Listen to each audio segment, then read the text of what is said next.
All right, good afternoon. Thanks for being with us. Welcome back to the Verdict Studios here on Channels Television.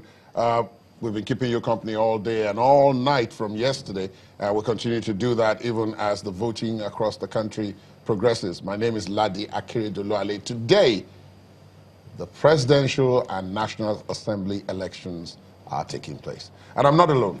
Fantastic. And I'm Ijoma Onyato. So it's nice to say that there is no one day in between. It's no longer 5 days to 1 day to the day is here. It started off about 8 a.m. when polls opened, and we're monitoring everything that's happening. And as the program progresses, we'll be reporting to you what we're hearing on the field and what some of our reporters are telling us. Enti?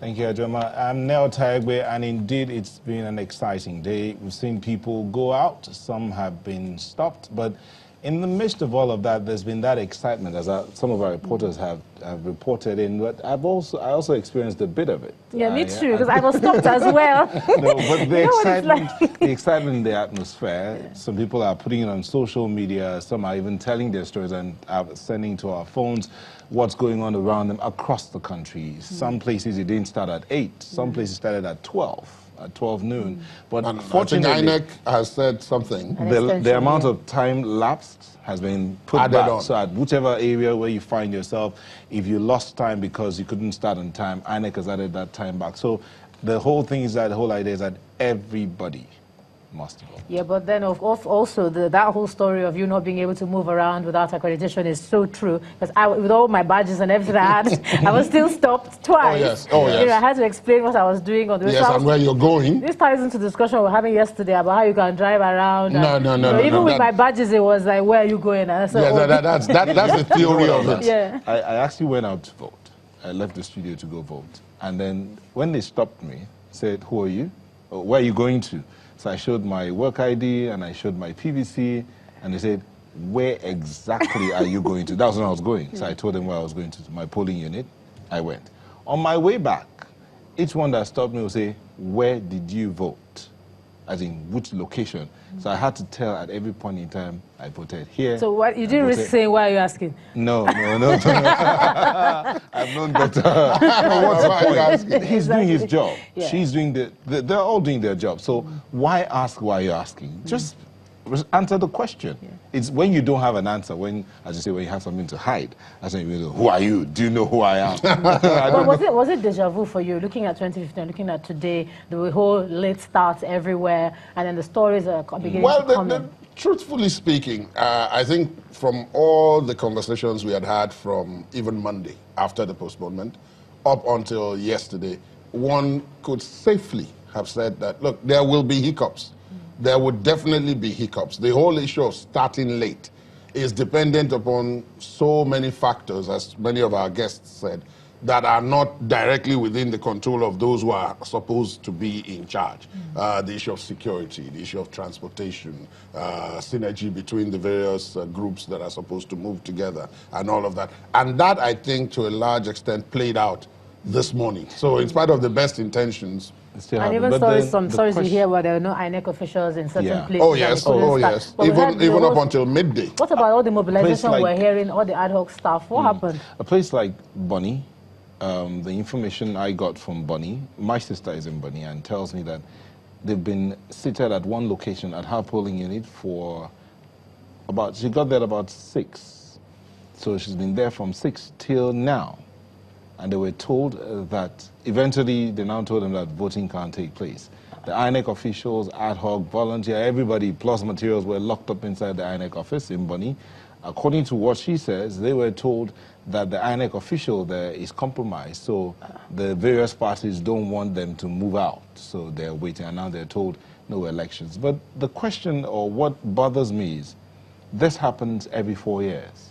So why is it that we get to hear of the same hiccups every election cycle? Well, somebody said to me, well, perhaps when we become, when it's now e-voting and it's internet-enabled, we won't be having these issues. I don't know. You'll hear you'll be getting the same hiccups, the same challenges. You'll hear suddenly they'll tell you, oh, there's no power, so the batteries are not charged, or the internet, the strength of access is not that strong, so we can't have 4 people voting at the same time, so you have to vote after every one person 10 minutes and all of that, we'll still basically hear the same. But it was interesting that the logistics for different areas, you saw in some places the ballot boxes on the floor, some were on the table. People were just making do with what they have. The logistics tended to depend upon the various places where you are. Yeah, I think there's a bit of collation or counting going on there now. That's already begun. We were trying to talk about the visuals which have now disappeared, but technically I think there was a bit of sorting. There you go. Fantastic. So this is Lagos, and the sorting and the counting is going on. They're doing it pretty quickly from what we can see here. And exactly it's in Ikeja, in the Ikeja area. So this seems to have successfully happened, and all the polling officers are there. The core members who are also assisting are there as well. Well, the crowd of party agents that one would have expected from a ballot that has 73 candidates isn't here. PDP 35. I think I heard that PDP 35 in that unit. Would that be all? Well, Pastor should just listen in and see.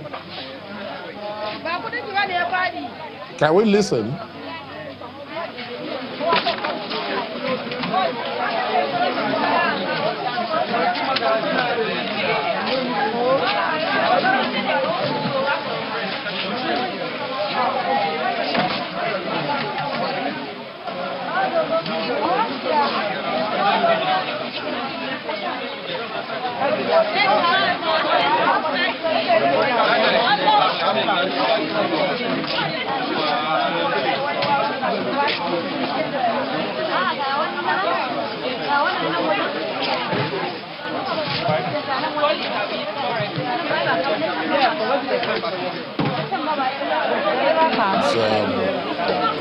Yeah, I wanted you to give us since you voted, what was your voting experience like?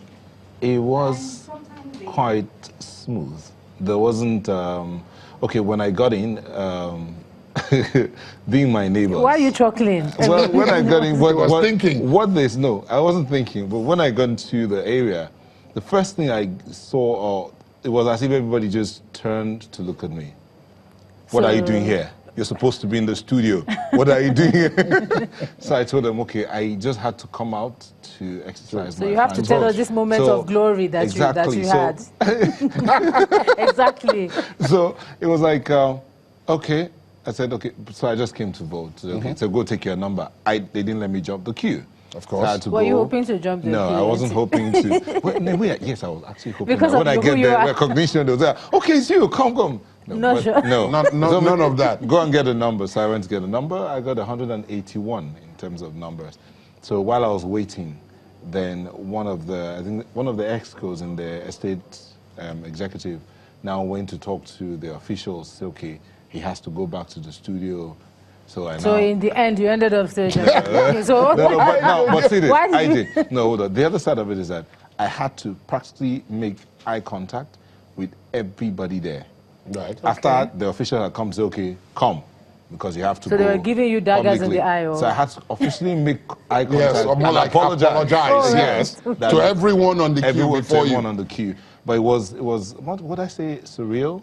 It was an experience worth having. Unfortunately, I don't have that experience because I tried to do like a transfer since I moved house. Yes. And my card came back with the old address. Oops. And even my name spelled wrong. So I didn't have the joy you're sharing. Hopefully 2023, perhaps. I hope it works out. And all. But the oddliness, where I was, it was oddly.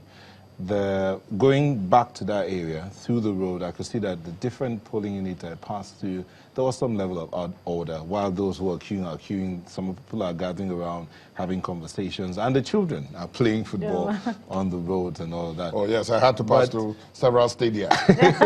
Same here. Several minutes, and when you're passing, here's what they'll tell you. The children. Slow down. Slow down, so you don't destroy our goalposts and all of that. But that oddliness, well, we're in Lagos. In some other areas, it wasn't so oddly. Right. Some parts of Lagos, for instance, we have visuals, amateur footage from Agor Palace Way of a situation there, and all several that. Other places, where there are reports yet to be completely verified, but reports that voting materials arrived late in some areas, they didn't arrive at all. And we've got we're still reports trying that to in some verify areas that. there was no ink. To use for the indelible ink and all that, which was surprising. And some others said there wasn't actually a proper cubicle, so they had to, was a makeshift row, improvise. There was so much of that, which we heard today. Which is why I was saying that we seem to be having the same hiccups, the same challenges again and again in every election cycle. Did you hear anything about, in spite of the 1 week, or is it too early to say? Well, the reports are still coming in. The reports, from everything we've heard so far, it's a mixed bag. Yeah. It's a mixed bag. In some places, it went like clockwork. In some other places, there are hiccups. In some other places, the process, well, as at the time of the reports, hadn't even started. So there's nothing to report yet. And then, of course, there are some fairly disturbing reports from various places. For example, in Rivers, we have the confirmation of some shooting in Abonima, as well as even cutting away of election materials. And the actual story about that is that there was some sort of attempt to disrupt the process, though they're yet to confirm any casualties. I'm just going to go through it. Seeing as the Assistant Director Public Affairs, 6th Division of the Nigerian Army, that's Colonel Aminu Ilisau, and he has said that the situation is a confirmation of the earlier statement by some persons that there was a plan to unleash violence and disrupt the electoral process. Now, the Army says that they are sending reinforcement to ensure that the situation does not escalate, although at the moment they are yet to verify the casualty figure to the media. The River State Commissioner for Information there, Mr. Emmanuel Oka, is alleging that 15 members of the PDP may have been killed by unknown gunmen. Again, it's being alleged by him. And this has raised fear that the election might not be peaceful in Abonima and surrounding villages as well. So, yes, disturbing stories we do have coming in there. There's another one from, this one is from Degema local government area. The election indeed is going on in some areas, but materials for Ward 17 were snatched by hoodlums in military uniform. That's according to this report, with the SPO in the boat, that is the presiding officer for that particular ward, was in the boat. And then another boat, some other boats conveying materials to Bakana are unable to move into the town itself due to shooting in the community. Also, the persons and materials for Bukuma have returned the materials to the INEC office due to insecurity in the town. Now, these are some of the... We do have this one again from Finima and Bonny Island. Which is the one you made reference to earlier. Yeah, I mentioned Bonny Island earlier, my sister being there. But this one's from Uche. Uche says it's 3:05 and no sign of INEC officials nor voting materials seen at the polling unit in Finima and Bonny. And he's asking, when are we going to vote? Will our votes count? These are questions from... Well, it's surprising because remember the INEC chairman had said that each polling unit would have a security personnel, the number will be there, the name and all that, so that they can actually give a count. Yes, but then again, we heard from one of our guests, I think that would be yesterday, saying something about those security personnel who are at the polling unit will not be armed. So at least they can give a report of what has happened. But they will not be armed. It's the patrolling ones who will be armed. Who will be armed. Yeah. So again, but in spite of being armed, no, this is what we're hearing. That is it. But then, I mean, if 20 people arrive at your polling unit heavily armed, and you are alone with 4 other officers, but how did they you get don't have through when armed. there's no movement? Well, that's another... You see, these are some of the things that's why... Again, as time is unfolding, more and more details of what exactly is going on will unveil. But again, I mean, we're talking about the difficulties that have been encountered in some areas. In some other areas, it did totally go very well. And you have pictures of people looking happy. That's it, having voted, showing their thumbs and so on, that they've done their yes, civic someone duty. actually said it started at 9 and in less than 10 minutes she was done, and That's that was it. So I mean, there are those reports too, and as our guests over the week had confirmed, a country the size of Nigeria, there can be but one or two areas. And I remember that the Rivers, Bayelsa, even the INEC chairman had pointed at these 2 states as areas where traditionally there are difficulties because of the topography. Should there not have been more more of an effort to ensure that it doesn't live up to the reputation of it may be a flashpoint. That's it, and which is which is the issue that about expressing surprise that it keeps happening over and over and over and over and over and over again. I mean, if you are in a boat and you're on a 6-hour journey over water, and then you're surrounded by some other boats with people on board. I mean, again, it speaks to security. They talked about bringing in the Navy, talked about bringing in other security agencies, but here we are today. Okay, let's hear some situation report now from Chrissy Lems. He's in Agulere, which is in Anambra State. He's going to tell us how it went as the polls opened today. Chris?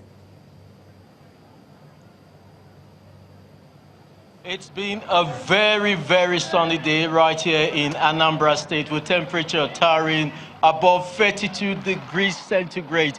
And in some areas where there are no canopies provided, the electorate have actually been complaining. It's been a demotivational factor for them.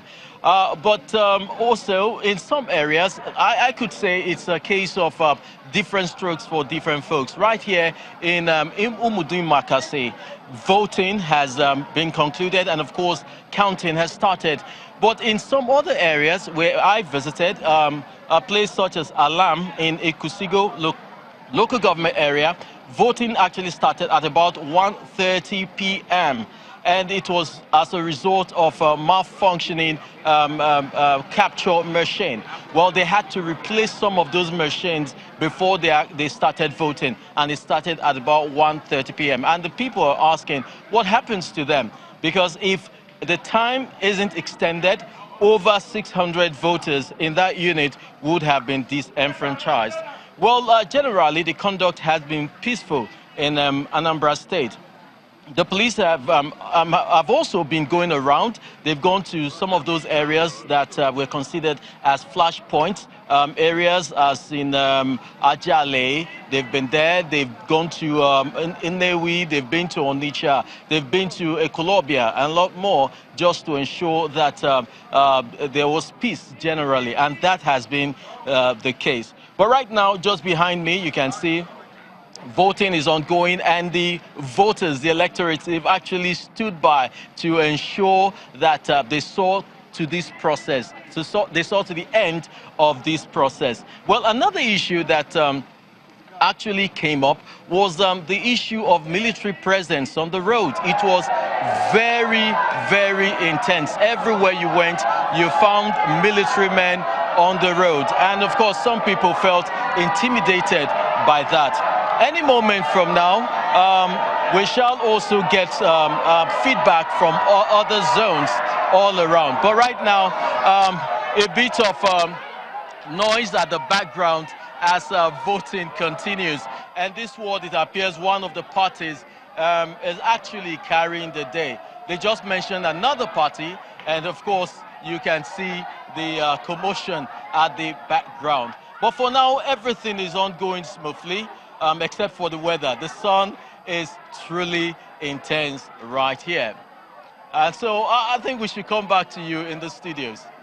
Apologies, Chris. I would have said you should have used an umbrella, but then that could be something else. That's it. Yeah, he can't. Yes, he can't do that. And of course, I don't know if you detect a hint of envy in his voice, and those of us in the studio. In the studio, yes. Well, it's interesting, him saying Ikusigo started at 1:30. I mean, thinking about how the process should have closed at 2. And you see some polls starting at 1:30, but as you said, it's good it's been extended. But then the idea, yes, the idea is that it's been extended by exactly the number of hours that were delayed. Yeah. And as he was speaking, it just brought back to mind the fact that Anambra is the state in which almost 4,695 card readers were affected by the fire. It was one of the places where INEC offices and facilities well, they had said they will mop up very quickly and replace them. But one wonders if that incident has had an impact on what we are now hearing on the mood. From some maybe it hasn't affected the mood of the people, but in Abuja, for instance, also there are pictures coming in about delays in voting as well in Abuja. So one will wonder, even in the federal capital, they're still having the same challenges of delayed voting, maybe due to the absence or presence of INEC officials. Officials. So that matter. And if that is in Abuja? That's in Abuja, where the INEC headquarters is. Okay, now we're doing a roundup by ourselves here, but we do have more from our correspondents that have been monitoring this all day and all night as well, I might say. But let's take a quick break now, and when we come back, we'll show you a bit more.